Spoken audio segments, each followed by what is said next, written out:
All right, Shalom, Shalom. It's your brother Walt Rumya, back with another lesson, Lord, willing to be edifying. I want to start by giving all praise, honor, and glory to Yahweh, Bahashem, Yahweh Shah, Bahashem, Waha, Rakakadash, Barakatha Yahweh, Barakatha Yahweh Shah. Double honors to the apostles, elders, bishops, a great millstone on top of the truth. Shalom to the 144,000 men of the Lord. You see on the highways and byways, prophesying in the name and power of Yahweh, Bahashem, Yahweh Shah. Also in the correct doctrine. We want to send a shalom to the 1/3 men, women, and children that will escape the judgment of Yahweh, Bahashem, Yahweh Shah by their faith. You got another lesson. I want to bring it out through the Spirit of the Lord. How it all ends, man. This is how it all ends. Iran warns the morning after a U.S. nuclear strike. Many observers say Iran has put up a strong fight, but that America has one weapon that Iran doesn't, and that's a nuclear bomb. In your view, how likely is it for America to use a nuclear bomb? Naturally, it can end up being a mistake for them. The morning after they use a bomb, all of America's military bases around the world will be occupied. Today, things are different than World War II. The people of the world have awakened. No one in the world will allow for such a crime to be committed, because the next time it could be themselves. Washington.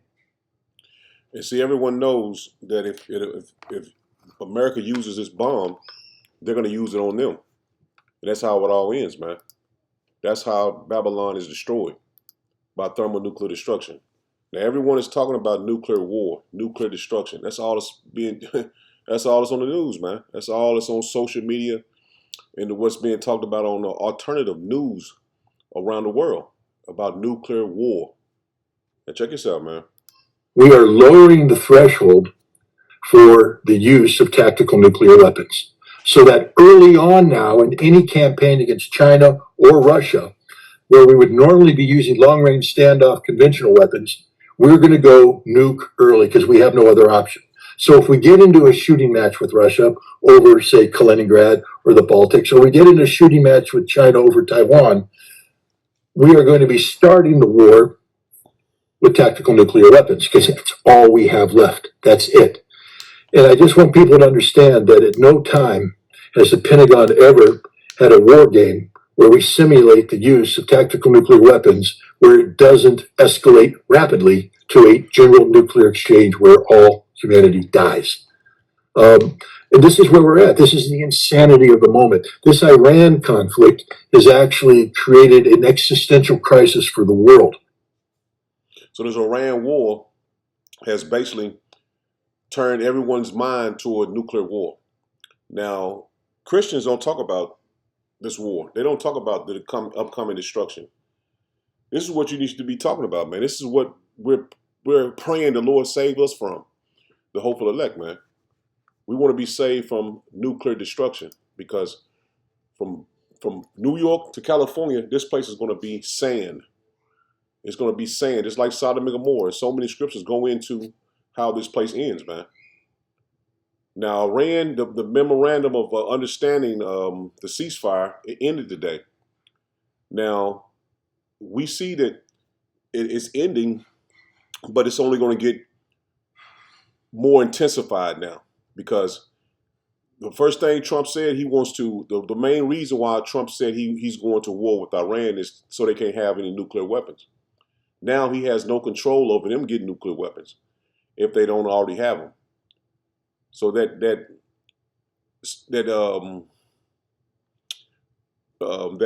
you call it, the reason for going to war is making the army not want to fight, man, because they see that this is not for them. And they just basically set up for cannon fodder, man.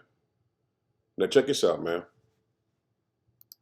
So today marks the end of the Memorandum of Understanding between Iran and the United States. Still no deal has been struck between either of these sides, although neither Iran nor the U.S. have really viewed this deal as being active up to this point.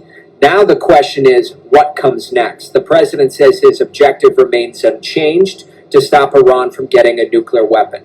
What do you think the next phase in all of this is? Do we continue to see this back and forth between Tehran and Washington? Or do you think there's an escalation? Let me know. It is going to be escalation because, like you said, they have no other way to stop them from getting a nuke. And Trump is keep telling you that he can nuke them and destroy them, but what about them doing it to Babylon? What about them shooting missiles on America? Now, this general is going to tell you they have no defense. They can't stop it. They can't even stop drones being shot in Babylon the Great, man. This is what's coming, man. Now I don't want to play. Let me see if I can get it back. 1 second. Let me get it back.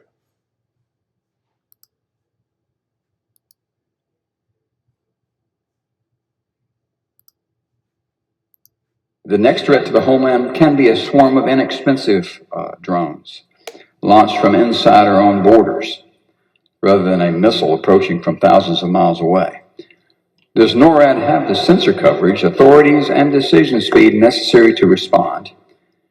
No. And could you comment on that and on the gap today, the biggest gap you see? Well, I mean, we don't have the sensors, and we're not, depending on whether that swarm is going to attack, depends on whether we have any sensors at all, and also whether we've got any effectors to get after that problem. So we are ill-equipped right now to handle something like that, and obviously that is we've seen it used. We're seeing it used on a daily basis around the world, and we've got to figure out how to mitigate that threat, but we're not there yet.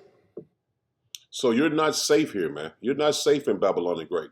This general just said that they can't even stop drones, let alone hypersonic missiles coming from the sea. These submarines, man. Not only the submarines, but you have them in space, man. They're telling you outright they can't protect Babylon the Great, man. And let me play this video right here, because not only they can't protect Babylon the Great, which is America, the soldiers are not going to want to protect it either, because they are being mistreated and morale is very low, man. Now check this out, man. A massive controversy is brewing in the U.S. military. After word got out that crew members on the USS Abraham Lincoln are living in dire conditions, we now learn that crew members reportedly on 3 other ships are living in similar conditions, including the USS Tripoli, where crew members, according to Jim Acosta, have lost up to 30 pounds. The USS George H.W. Bush, where Aaron Purnis reports that they virtually have no water, food, or soap. The USS Benfold, where they had no power in 105-degree temperatures for 4 days, and these guys don't seem to care. See, this is your rulers, man. DJT, and he's set for Babylon to be destroyed, man. He just a pawn for this place to be taken down, man. Now, this is war in Iran, phase 2, day 37. Now, they haven't had a plan or any strategic plan at all to go against Iran. Now, the conventional war that it tells you in, Isaiah, hold on, let me get that real quick. This spirit just hit me to bring that out. Because the war that Babylon was set to fight, that style of fighting is gone, man. They don't fight that way anymore. They use drones. It's more what you call it? It's more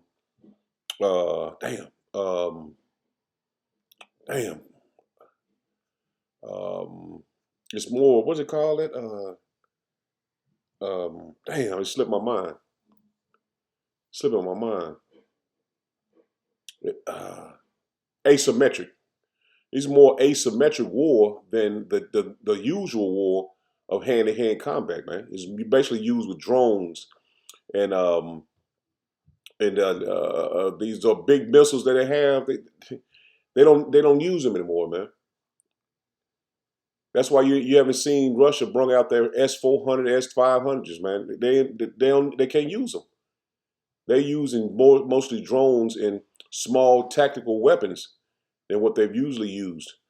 This is Isaiah 9:5. It says, "For every battle of the warrior is with confused noise and garments rolled in blood, but this shall be with burning and fuel of fire." So it's mostly these weapons are used as fuel, man.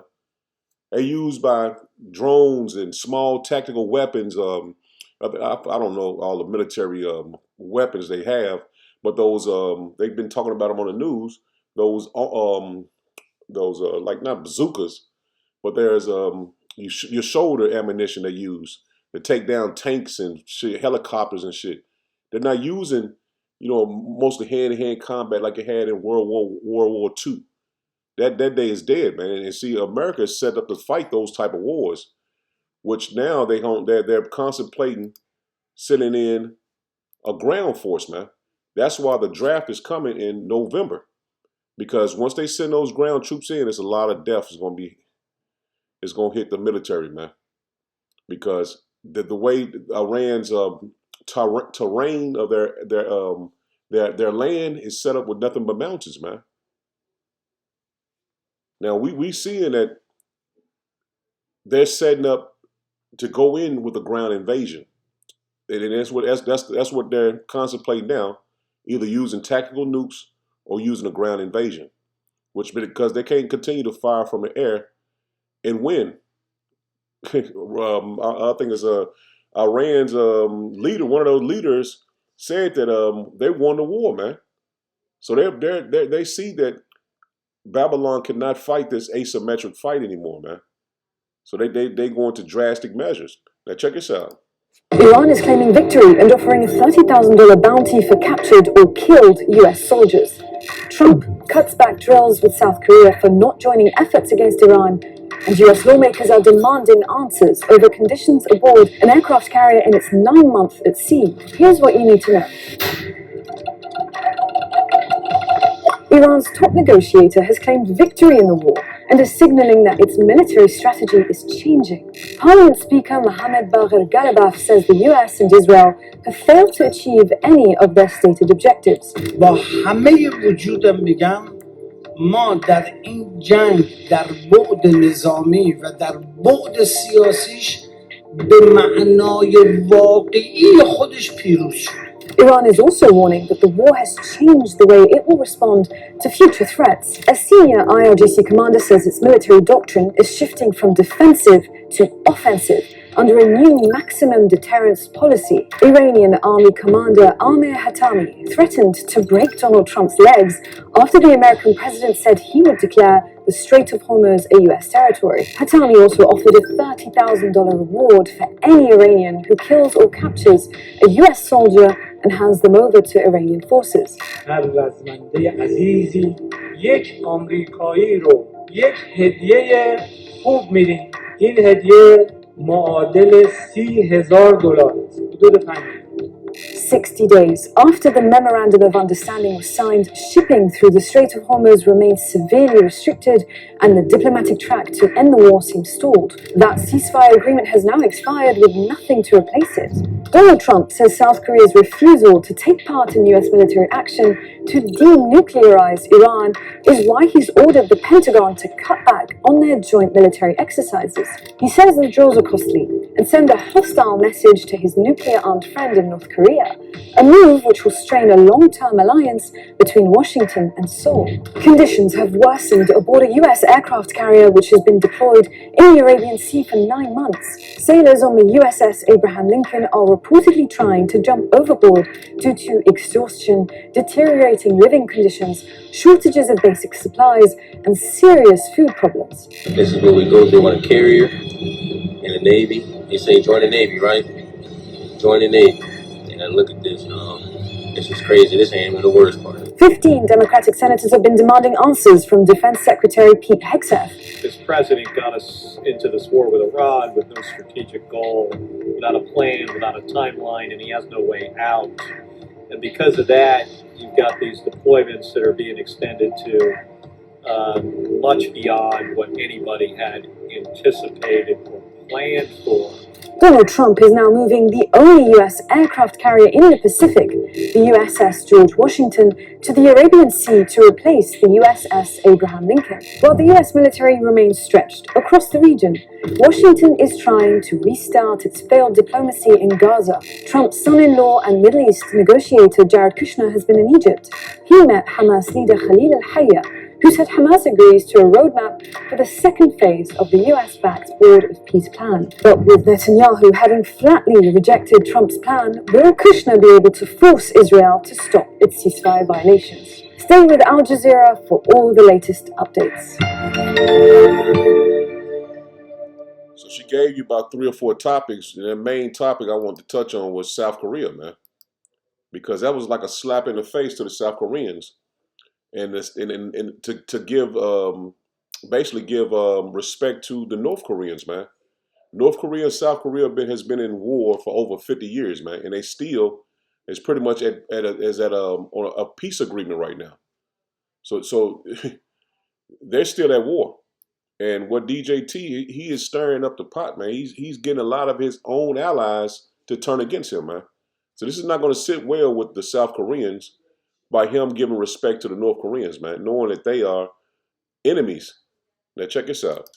So President Trump put a post on his True Social account about South Korea at 5:04 p.m. Eastern Standard Time on August 16th of 2026 when he said, quote, "Based on my very good relationship with Kim Jong-un of North Korea, I am not happy with the fact that the United States has long ago agreed to participate in joint military exercises with South Korea. These exercises are not only costly, with much of these costs paid for by the United States of America as usual, but send a signal that is totally inappropriate and hostile to a country that, as long as Donald J. Trump has been president, has been unthreatening and respectful. Therefore, and based on the fact that it is too late to cancel, I have instructed Secretary of War Pete Hegseth to substantially reduce the joint military exercises. While somewhat unrelated, I recently asked the President of South Korea if they would like to join us in the denuclearization of the Islamic Republic of Iran, and they said, no thanks. Thank you for your attention to this matter." Now, U.S. and Republic of Korea combined military exercises date back to the aftermath of the 1950 to 1953 Korean War and the 1953 Mutual Defense Treaty. The first combined exercise between the United States and the Republic of Korea occurred around 1954 going into 1955, called Focus Lens Command Post Exercise under U.S. Forces Korea and United Nations Command. They expanded these joint training exercises in the 1960s leading into the 1990s after North Korean provocations, and the drills that they did intensified. Then the exercise called Team Spirit started in 1976 and became a large-scale annual field exercise involving tens to hundreds of thousands of troops, amphibious operations, and force projection. It ran until the early mid-1990s, and then later the Ulchi Focus Lens was established, which was a combined South Korea Ulchi civil defense drill with U.S. command post exercises, and that grew into one of the world's largest computer-assisted simulations. By the year 2000, exercises were restructured, and Key Resolve and Full Eagle ran in the spring, which was supposed to emphasize combined forces command, crisis management, and responses to North Korean threats, including nuclear or missile developments. And that exercise, or those exercises, typically involved tens of thousands of personnel. Now, during President Trump's first term in 2017 to 2021, some large-scale drills between the United States and South Korea were suspended or reduced to facilitate diplomacy with Kim Jong-un. They largely resumed under subsequent administrations, and in 2022 to 2023, names shifted to Freedom Shield and Ulchi Freedom Shield, and those were annual combined joint all-domain exercises that tested air, land, sea, cyber, and space, as well as other capabilities. And participation typically included thousands of U.S. and tens of thousands of Republic of Korea troops, plus supporting elements.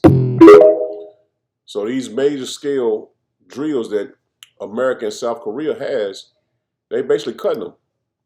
And it's only going to cause a division between America and South Korea, man. Now, Trump, the way he speaks is like he's the only power that's on the earth. Not knowing that South Korea can turn to China, Russia, and make peace with North Korea. This right here goes to show you that he is no more wise men in teaming, man. Was it roughly paraphrasing that in Obadiah, man? The wisdom is gone from Esau, man. He's not even he's not a strategic thinker, and he's not making strategic moves, man. He's getting careless and he's getting reckless, and that's what's going to cause the nations to turn on him and shoot their missiles on him. Even his own allies are going to shoot. The West are going to shoot missiles on Babylon the Great, man. President Trump just released this statement saying, based on my very good relationship with Kim Jong-un of North Korea, I'm not happy with the fact that the United States has long ago agreed to participate in joint military exercises with South Korea. These exercises are not only costly, which must of these costs paid by the United States of America, but send a signal that is totally inappropriate and hostile to a country that, as long as Donald J. Trump has been president, has been unthreatening and respectful. Therefore, and based on the fact that it is too late to cancel, I've instructed Secretary of War Pete Hegseth to substantially reduce the joint military exercises. While somewhat unrelated, I recently asked the president of South Korea if they would like to join us in the denuclearization of the Islamic Republic of Iran, and they said, no thanks. Follow for the latest international updates. See, DJT is making everything based on his emotions, man.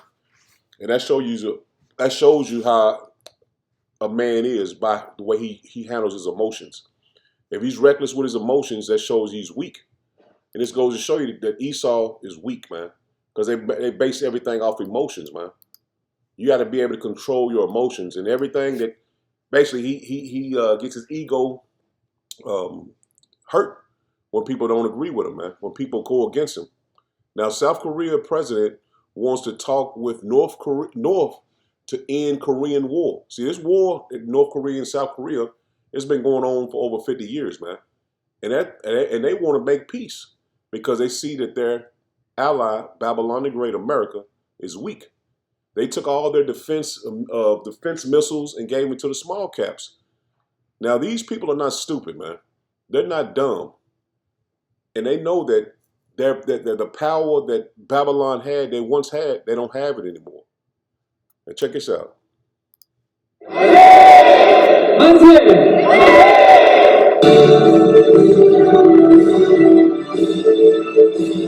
전쟁을 종식하고 한반도의 불안정한 정전 체제를 평화 체제로 바꾸는 여정에 나설 것입니다.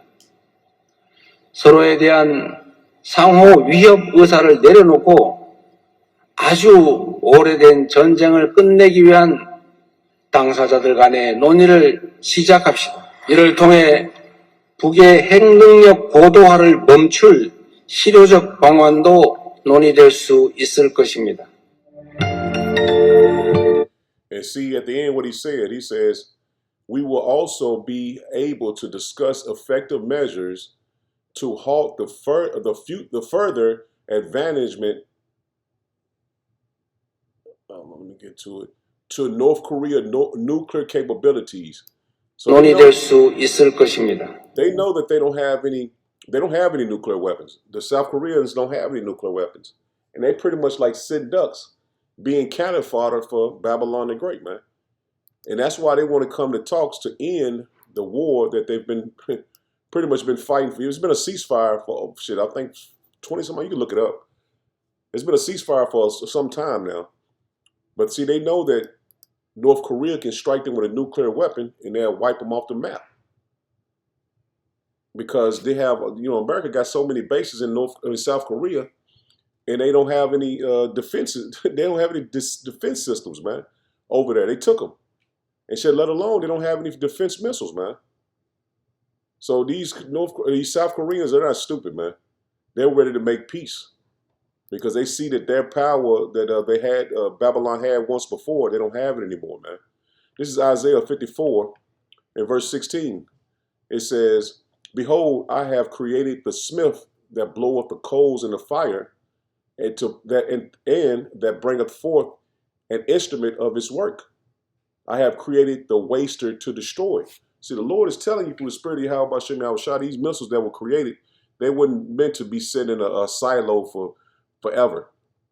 The Lord has these missiles that he put the Spirit on the nations to make.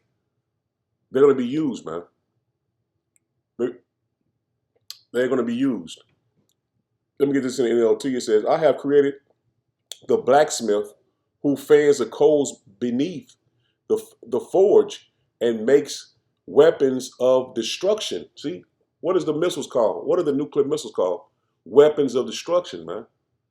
"And I have created the armies that destroy." And those missiles are going to be used, man, in our lifetime. This ain't something that's going to happen many years from now. No, it's going to happen in our lifetime, man. Because Esau is bloodthirsty for power, man. And his dollar is about to crash, which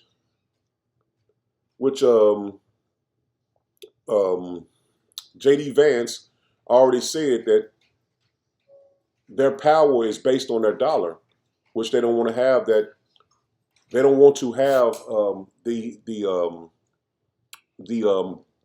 reserve currency anymore, because that causes a lot of sanctions, and basically it's based on debt.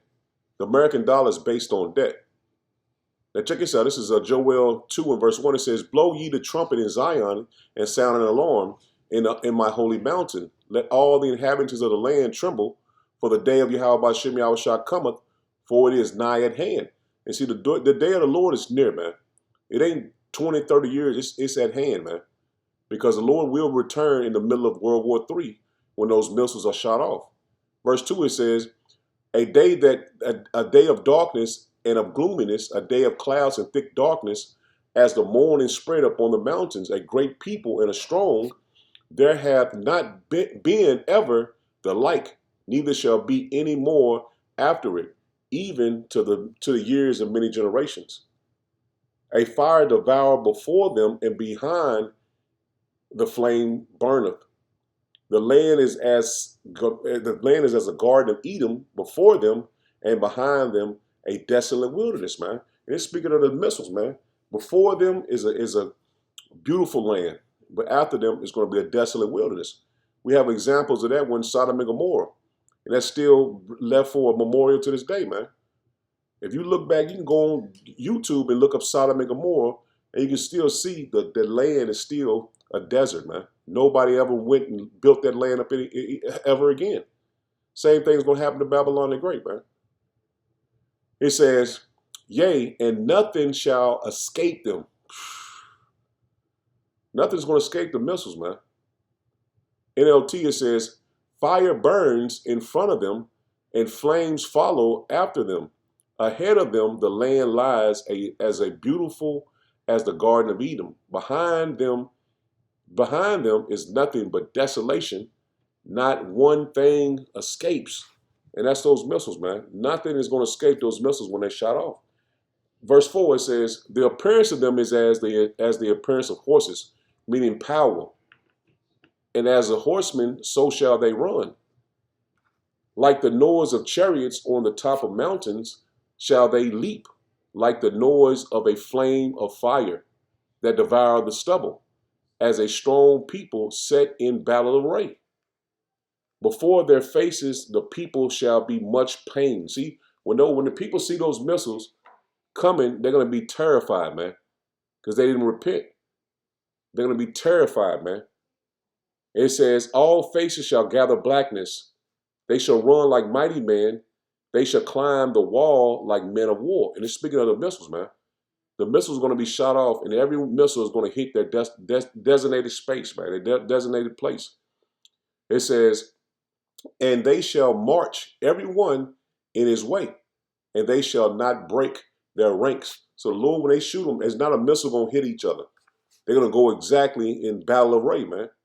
It says, neither shall one thrust another. See, they won't bump at each other and blow up. They're going to go to their directed space, man, as the angels are going to guide them into their designated place, man. It says, and they shall walk every one in his path. And when they fall upon the sword, they shall not be wounded. See, they won't be shot down. The nuclear missiles won't be shot down. They shall run to and fro in the cities. So the cities of Babylon the Great is going to be utterly wasted, man. Never to be inhabited again. He says, they shall run upon the walls. They shall climb up upon the mountains. They shall enter in at the windows like a thief. Let me get that again. I butchered that. It says, they shall run to and fro in the city, and they shall run upon the wall. They shall climb up upon the houses. They shall enter in at the windows like a thief. The earth shall quake before them. See, the Lord, the land has a spirit, man. He says it's going to quake before them, and the sun and the moon shall be dark, and the stars shall withdraw their shining. So it's going to be pitch black, man. because it's gonna be so much smoke. No sun is gonna shine through, man. They said I seen where these scientists say that if a nuclear missile hits, it will be a nuclear fallout for over 10 years, man. Where you won't have no sun to shine through to even to lighten anything, man. So this is a big deal, man. Verse 11, it says, and Yahweh Shem Yahushua shall utter his voice before his army. And these missiles are the Lord's army as well, man. For his camp is very great, for he is strong that executeth his word. See, this is the Lord word, man. This is what the Lord said is going to happen. For the day of Yahweh Shem Yahushua is great and very terrible, and who can abide it? See, that this is the day of the Lord, man. Nuclear destruction, the earth on fire. It clearly tells us that through the scriptures, man.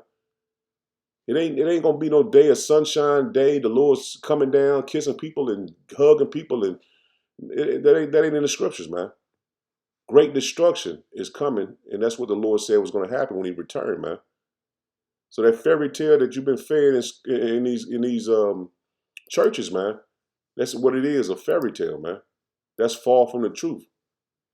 Because the Lord said this: when the missiles hit, the earth is gonna shake like a drunkard, man. This is Isaiah 24 in verse 19. It says, the earth is utterly broken down. The earth is clean dissolved.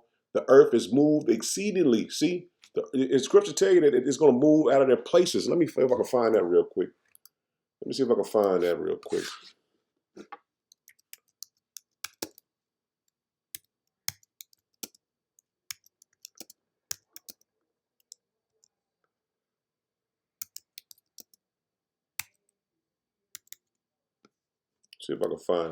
So, Lock, I should have had that one.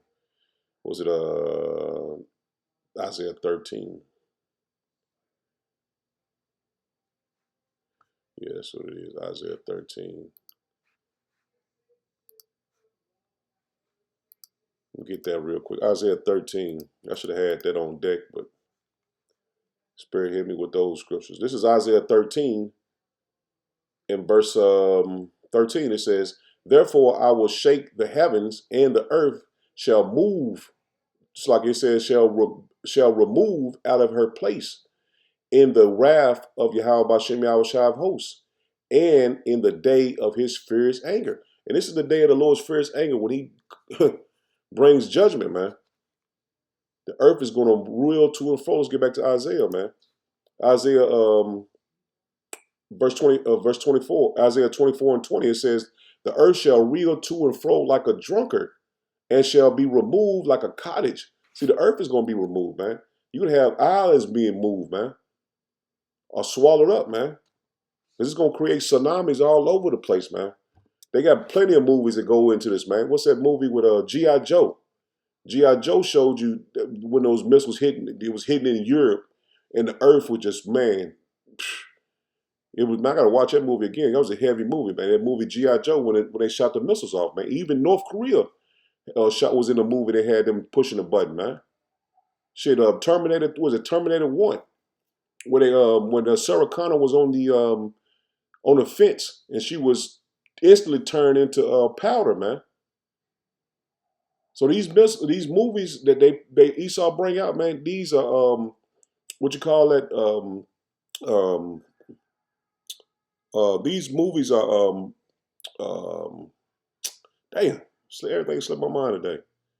Predictive programming, man. This predictive program, they're telling you what's going to happen before it happened, man, because they know what's going to happen because it's biblical prophecy. They know that when the Babylon, they shoot these missiles on Babylon the Great, it will never be inhabited again, man. The scripture tell you it's going to be 200 million missiles that hit Babylon the Great. This ain't nothing we just coming up with. It's in the scriptures. Let me read that again. It says, the earth shall reel to and fro like a drunkard, and shall be removed like a cottage, and the transgression thereof shall be heavy upon it, and it shall fall and not rise again. See, when Babylon falls, it will never rise again, man. This is prophecy. Let's hit a couple more. This is 2 Peter's 3, and I start at verse 9. It says, Yahweh Shem Yahushua is not slack concerning his promise. See, this is a promise the Lord made, man, that this place will be judged. Babylon will be utterly wasted, man. So the Lord is not slack concerning his promise, as some men count slackness, but is long suffered to usward, not willing that any should perish, but Slaki, let me slow down. It says, but that all should come to repentance. See, the Lord don't want to judge anyone, but he want everyone to come to repentance. You Israelites, man. Verse 10, it says, the day of the Lord, Yahweh Bashem Yahushua, will come as a thief in the night. So it's gonna catch everybody off guard, man. In which the heavens shall pass away with a great noise, and the elements shall melt with fervent heat. And what's gonna make elements melt, man? What's gonna make concrete metal melt? What's gonna make that melt, man? They said one missile gets up to 1,000,000 degrees Fahrenheit, man. So if one of those missiles get up to 1,000,000 degrees Fahrenheit, this place has no chance, man. We just seen a video where the general said they don't have any sensors to detect those missiles coming, especially those hypersonic missiles, man. That fly at Mach speeds, man. It says, with great noise, and the elements shall melt with fervent heat, and the earth also, and the works that are therein shall be burnt up, man. Everything you see, your cars, your houses, everything is going to be burnt up, man. It says, it's like it says, seeing then that all these things shall be dissolved, what manner of person ought ye to be in all holy conversation and godliness? So if we know this thing is going to happen, what we should be thinking about, man? Repenting and returning to the Lord, man. It says, look for and hasting unto the coming day of our power, man. Of power, wherein the heavens being on fire shall be dissolved, and the elements shall melt with fervent heat. This is what's coming, man. Nuclear destruction. This is how it all ends. Nuclear destruction, man. This is how it all ends, man. Now, Yahweh Shah said that when this happens, this was going to happen. I say it like that. The Lord said it was going to happen. Now, this is Matthew 24, and this is basically when the Lord gave the end times. The end time. He spoke of the end times in Matthew 24. This is Matthew 24. In verse 29, it says, immediately after the tribulation of those days shall the suns be darkened. So the tribulation is coming at the time of Jacob's trouble, famine, pestilence, all hell breaking loose, man. This is the tribulation the Lord said was going to happen. It says, immediately after the tribulation of those days shall the sun be darkened, and the moon shall not give her light, and the stars shall fall from heaven, and the powers of the heavens shall be shaken. And it's speaking of destruction, man. It's speaking of the nuclear destruction, man. Where the sun or the moon is not going to be able to give its light, man. Because it's going to be blotted out from a nuclear destruction. Verse 30, it says, and then shall appear the sign of the Son of Man in heaven. See, this is when he's telling you he's coming. Nuclear destruction shows you and lets you know that we're close to the day of the Lord, man. You had never heard any one nation talking about nuclear destruction ever that I've ever heard since I've been alive, man. And I'm in my late 40s. I've never heard no nation talking about using they call it the N word, nuclear weapons, man. So this is prophecy, man. This is what the Lord is telling you was going to happen when he returned. Verse 30 again, in Matthew 24 and 30, it says, and then shall appear the sign of the Son of Man in heaven, and then shall all the tribes of the earth mourn, and they shall see the Son of Man coming in the clouds of heaven with power and great glory. And that's what the Lord come with those clouds as those chariots, man, who the world ignorantly calls UFOs. Those chariots of the Lord are coming, man. So everything we're speaking of is biblical prophecy, man. We just telling you it's going to happen before it happens. This is Revelation 6 and verse 12, man. We'll end it with this. He says, and I beheld when he had opened the sixth seal, and lo, there was a great earthquake, and the sun became black as sackcloth of hair, and the moon became as blood, and the stars of heaven fell unto the earth. And see, it's not, it's parabolically speaking, man, metaphorically speaking. No stars will actually fall from the heavens. These are speaking about the nuclear missiles, man. They're speaking in metaphor, man. He says, and the stars of heaven fell unto the earth, even as a fig tree casteth untimely figs when she is shaken of a mighty wind. So he gave you a comparison, the way these missiles are going to fall, just like a fig tree when it's shaken. The figs fall, man. It says, and the heaven departed as a scroll. See, speaking of the nuclear missiles, man, because right here it says, when it is rolled together. So when you see a mushroom cloud, they call it a mushroom cloud. When the missiles hit ground zero, it gives them a mushroom cloud, man.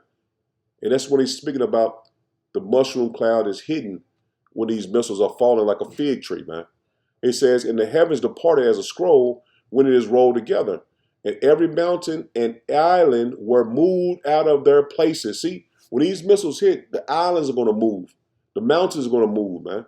You're not going to see where, you're not going to be able to see where Texas was or where the Bahamas was, Puerto Rico. This is clearly what the Lord is telling you, man. And this is why we know this is talking about nuclear destruction. It says, and the heavens departed as a scroll when it is rolled together. And every mountain and island were moved out of their places. See, the destruction is coming, man. It says, and the kings of the earth, and the rich man, and the great man, and the rich man, and the chief captains, and the mighty man, and every bondman, and every free man hid themselves in the dens of the rocks, in the mountains. And that's why you have these underground retreats, man. You have these Mark Zuckerberg and all these different elite. It's building all these bunkers and shit, man. They building for the day of the Lord, man. Verse 17, it says, for the great day of his wrath is come. See, the day of his wrath is those missiles coming, man. And who shall be able to stand? We just read earlier, who's going to be able to bite it, man? So if you ain't repent and return to the Lord, you better, because you're not going to be able to stand in that day of the destruction, man. No man is. So I'm in it there, Lord, winning and Zedaphon. Shalom.